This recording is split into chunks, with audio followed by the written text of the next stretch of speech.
Am I the a-hole for not inviting my stepmother and her daughter at my wedding? Plus updates. Original post. I, 24 female, am getting married next summer to my fiancé Joe.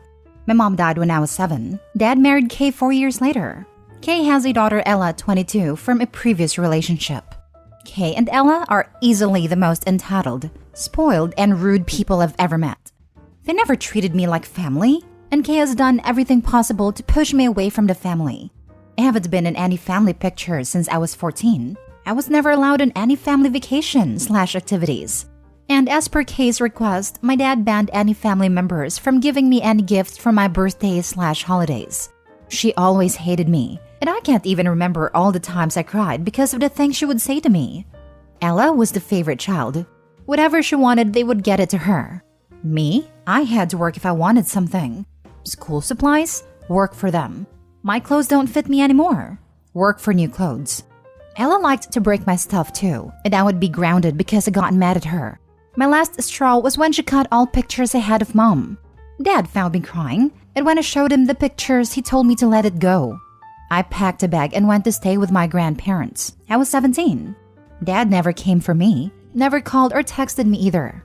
He reached out to me when I was 20, apologized, and said he wanted to reconnect. I told him if he wants that, he will have to work very hard to earn a relationship with me, since he hasn't been my dad since I was 12, and in 3 years I haven't heard from him at all. He said he'll do anything to be my dad again. Since then, I've been low contact with him because I don't feel like he's putting enough work into our relationship. I finished college last year, and he attended the ceremony, and after that, we spent the entire weekend together bonding. It was the first time I felt like I had a dad in almost 13 years. I wanted my dad to attend the wedding as a guest, but I don't want Kay or Ella there. I talked to my dad about it, and he was okay with attending as a guest while my grandpa will be walking me down the aisle. But he was really mad when I said I will not invite Kay and Ella. His reasoning is that they're his family, so that makes them mine too, and he doesn't want them to be excluded. He then said he will not attend if they aren't invited. So I said, okay, I guess then you won't attend my wedding then. And our relationship is over since you're choosing them over me again. It is my wedding, and I don't want those disgusting people there. Please don't contact me again. Go be with your perfect little family and forget I exist. You have practice on that. Goodbye. Then I blocked his number. Some family members reached out to me and told me I should be the bigger person, and maybe the wedding could be what's going to fix our relationship. My grandparents said that it's my big day, and that I shouldn't have people that make me uncomfortable there. Joe and his parents agree that I shouldn't invite people that hurt me just because they are legally considered family. So, am I the a-hole? Now for the top comments before reading the updates.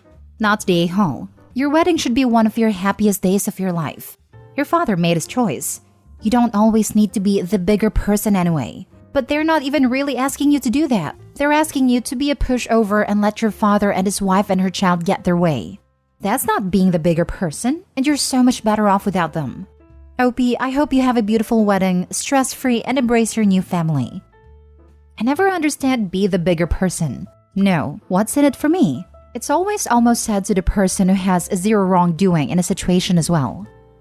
Opie didn't get any birthday or Christmas presents for years, just because stepmom didn't want it to happen and threw a fit, which is only one of the many things stepmom did. And yet somehow Opie's still supposed to be the bigger person.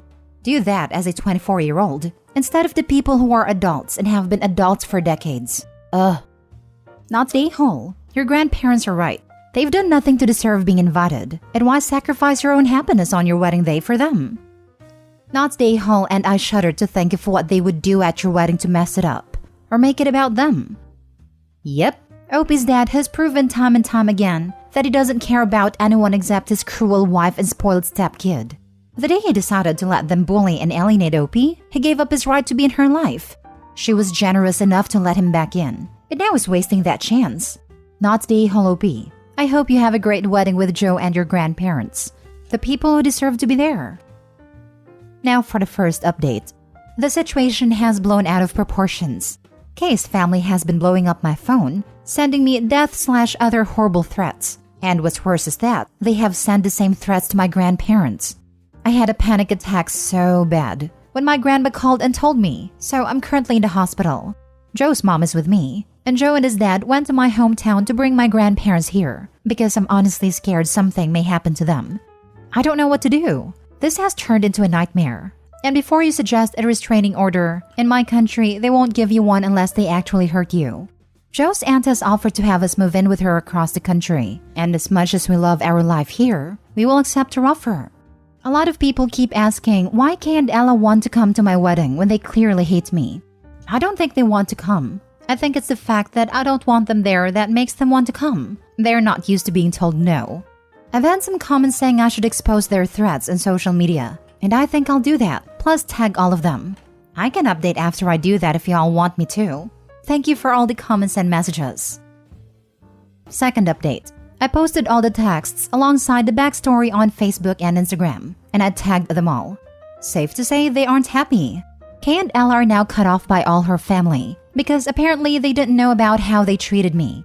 Kay and Ella have been lying to Kay's family for years, pretending to be good stepmother/sister, and painting me as the witch that never accepted them and made their lives hell.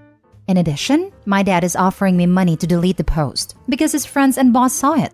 Dad's friends refuse to talk to him and his boss wants to see him first thing Monday morning. And I'm assuming it is to fire him because Dad's job involves public relations and this is bad for their image.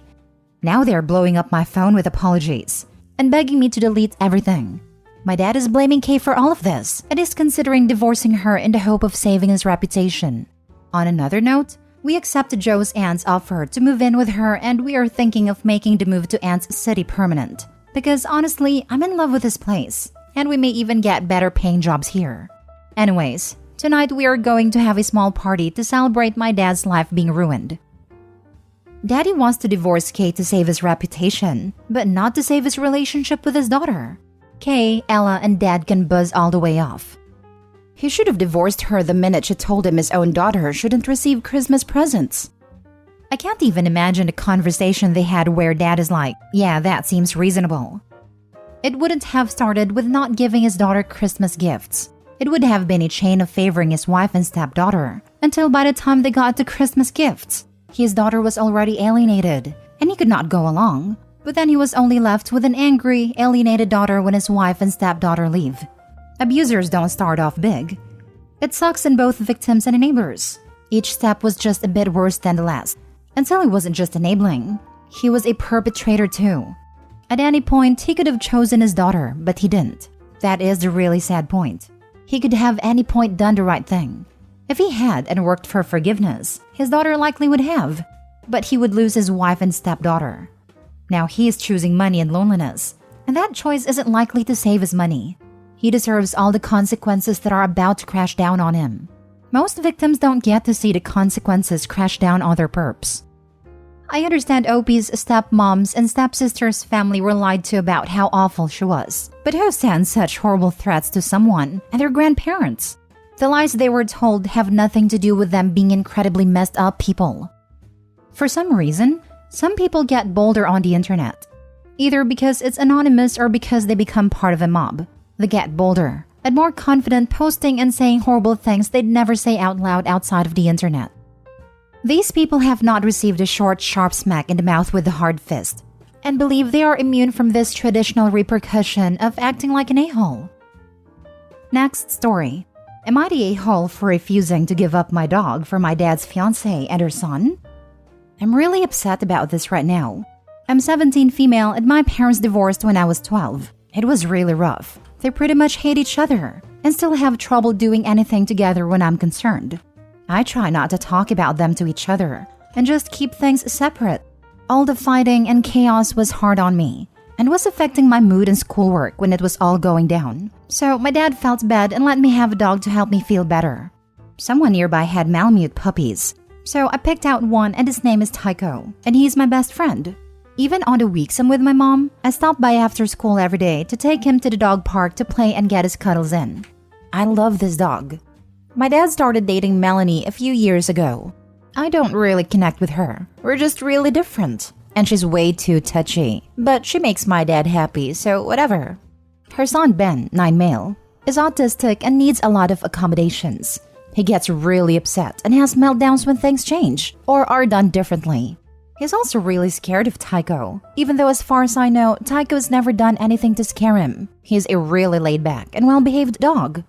Dad and Melanie recently got engaged, and they want to go ahead and move her and Ben in so that they can get rid of their apartment and save money. My dad told me about it and said that since Ben is afraid of Tycho and needs a stable environment at home, Tycho is going to have to go somewhere else. My mom's townhouse doesn't have a room for him, and my grandparents aren't in good enough health to look after a big dog. So we have to rehome him. I admit I didn't take it very well, and we had a big fight. I told him that no way was I going to give up my dog, and I'm going to college next year anyway, so they can put off the move until the spring when I can find a place to take him with me. My dad says they need to do the move over the holidays, and Ben is more important than a dog. I told him if he gives away my dog, I'll never forgive him. And that he obviously thinks Ben is more important than me too. My dad is mad because I'm making this a choice between me and his fiancé basically. Melanie's having second thoughts about the engagement since I don't want to live with them. My mom is mad at my dad, and they're fighting again. And I'm afraid to leave Tycho alone because he might not be there when I get back. My aunt says I'm being childish and that my dad deserves to be happy. Am I the a-hole? Now for the top comments. Not the a-hole. Your dad shouldn't have given you a dog to take it away later. However, you also need to be prepared. It isn't easy to find a place to take a large dog. If your plan is to bring him with you, you need to be working and saving money. You will likely need to rent a house or a room in a house where they let you have him. And you'll have vet bills to cover, food, etc. Agree, this is sad. But Opie should be prepared that it is going to be very, very difficult as a college student to find a place big enough for such a large dog. Yes, I have a cat and people even struggle to find rentals with them. Unfortunately, Dad likely got the dog to keep them coming over, but didn't seem to be committed to keeping the dog. Not the a-hole. I usually side with parents. But rehoming your dog because he can't wait 6 months to move his girlfriend into the house? Seems like he is choosing his girlfriend over his child, and that's a huge no-no. Melanie's son does have a right to feel safe in his own home, but that does not include forcing you to get rid of your dog. That's just not a legitimate thought to have. Maybe Melanie should have second thoughts about your dad. I like this comment because there's many good points to it. Why was it the dog and a compromise conversation happened before? Oh, there was a conversation between Melanie and Opie's dad. It went, "You'll get rid of the dog, won't you?" Yes, dear. Last story. Am I the a-hole for telling my dad he and his new kid can get lost? I, 14 female, have 3 siblings, 12 female, 11 male, 9 female. My dad also found out that he has another kid, 15 female, from before he met my mom. He and my mom got married fast. His new kid moved in, and my dad made me share a room with my 12-year-old sister so his new kid could have her own room. Something important to the story is that my dad has a temper. He would never hit us or anything, but he yells and it's scary. My mom has talked to him about it, making it hard for us to talk to him or be around him sometimes, and he always said he'd work on it, but never did. I moved in with my mom as they're divorced because I didn't want to share my room, and all of my dad's attention was on the new kid too. My dad and I still texted and called a few days a week. He then asked me to come over because he had something he wanted to tell me and he wanted it to be in person. When I got there, he told me that he started therapy, parenting classes, and an anger management thing. And he wanted to let me know, because me and him used to butt heads the most.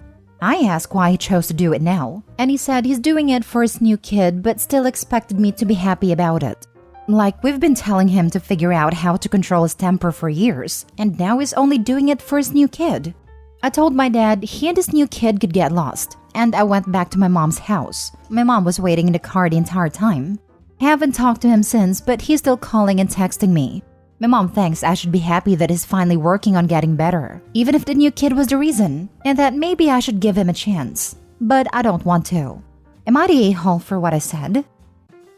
Not the a-hole. What he thought he said. I'm getting better. You should be happy and praise me. What you heard, / he actually said, I'm getting better finally because of my other child. You weren't worth getting better for, but she is. But you should be happy and give me a cookie anyway. Tell him that. Tell him he just flat out told you his other child was worth doing the work to get better for. But you weren't, and that hurts. And that just furthers his psychologically harmful behavior towards you. Also, if he honestly wants to get better, he needs to work on his relationship with all of his kids specifically, and not just the new kid, and expect the other kids to be happy slightly less horrible. Y'all definitely need family therapy on top of individual therapy. There is a good place quote that applies to this directly. If my father is truly changed, then that means he was always capable of change. But I just wasn't worth changing for. Was thinking of that exact quote while reading this. I get that people are complicated and sometimes it's not as simple as you weren't worth it.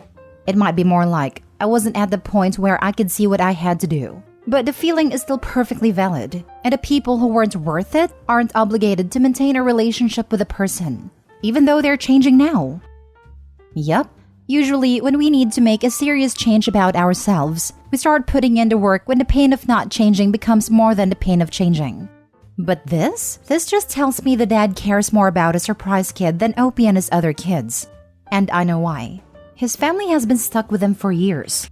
Sure, Opie's mom divorced him, but the kids were basically still stuck being around him and his problems. He didn't have anything to worry about then, because they didn't have anywhere to go. Surprise kid does. Surprise kid didn't grow up hating what he does, but ultimately having to accept being around him anyway. Surprise kid can leave. Surprise kid isn't invested, and that scares him.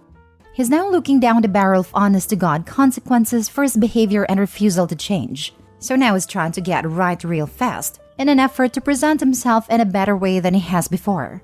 I can understand if this was the kick in the pants he needed, but damn does it look performative as heck.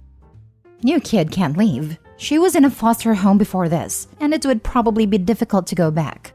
She's just really scared of everyone, and he doesn't want her to be scared of him.